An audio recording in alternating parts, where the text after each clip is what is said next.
My name is Jay Milligan. I'm the managing partner at Milligan and Higgins. What I want to do is explain to you what an arraignment is. So an arraignment is simply a formal way for the court to charge you with a crime.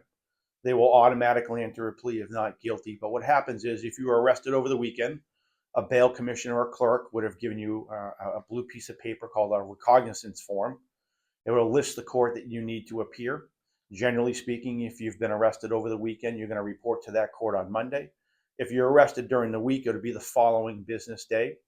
In some instances, you'll be summoned to an arraignment, which means you'll ask to appear at a future date. But what happens at an arraignment is you report to the court at 8:30. When you clear security, simply ask them where probation is. If you've hired our office, we're going to explain that to you. But you can ask security where probation is located. When you report to probation, all that they're going to do is take down your biographical information, your name, address, date of birth, social, things of that nature. They're not going to ask you any questions about the case. They just want that information to run a background check. If you have any prior criminal history, default history, things of that nature.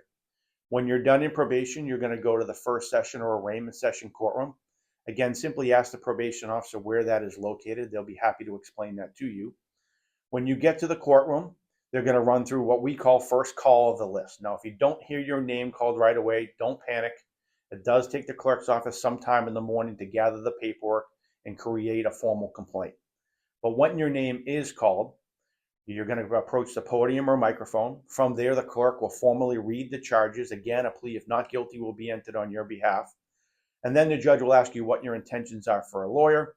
You can either just tell them you're going to hire your own. If you've hired our firm, we'll either have a lawyer there for you, or we'll send in our information to alert the court that we're going to be assisting you. The goal of the arraignment is to get a copy of the police report. At that point, you would contact our office. We'll go over the report, what it looks like, expectations, in anticipation of your next date, which is called a pre-trial conference. So that is an arraignment. I hope it was helpful, and I hope that you have a nice